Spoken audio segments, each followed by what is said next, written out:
But ఇద్దరికి ఎప్పుడు గొడవలు రాలేదా? ఈ ఫోటో ఎక్కడ పెట్టారంటే ఫస్ట్ టైం నేను కాలు మొక్కాను. అవునా?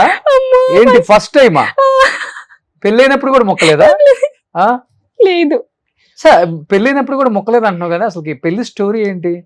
పెళ్ళప్పుడు కూడా తెలియదా ధనరాజుకి పెళ్ళని? నేనే చెప్పలేదన్న నెక్స్ట్ డే, అంటే రేపు మన పెళ్లి. ఆ. ఓకే, అవునా, ఓకే, ఓకే, అంతే. ఎలా చేసుకున్నారు?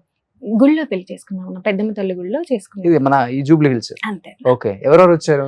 ఎవ్వరు లేరన్నా, ఒక అబ్బాయి ఉన్నాడు, ఆ. తన ఫ్రెండ్, తన పేరు సంథింగ్ రవియో ఏమో, ఉమ్, అంతే. మీ ఇద్దరం, ఉమ్. ఎవ్వరు లేరన్న, మీ ఇద్దరే? మీ ఇద్దరమే. ఉమ్, అంటే అండర్స్టాండింగ్ ఏముందన్న, ఒకటి మనం పెళ్లి చేసుకోవాలంటే బేసిక్ గా ఏమీ ఉండక్కర్లేదన్న, రెండు మనసులు ఇలా కలిస్తే చాలు. That's it. సో తాళి ఒకటి తీసుకొని నువ్వు వెళ్ళిపోయావు. అంతే, అంతే, ఏమి లేదు. ఉమ్.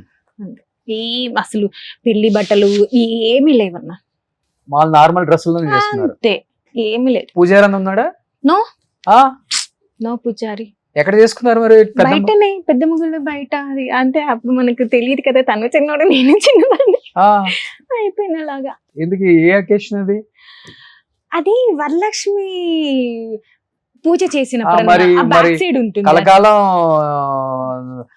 ఎట్లా భర్త హ్యాపీగా అయ్యో. ఉండాలని చేసే పూజ, భర్త కాళ్ళు ముక్కితే తప్పేంటి? నేను ఇలా దొరికిపోతాను అనుకోలే, ఎక్కడ ఉందన్న ఈ ఫుడ్ యాక్చువల్లీ.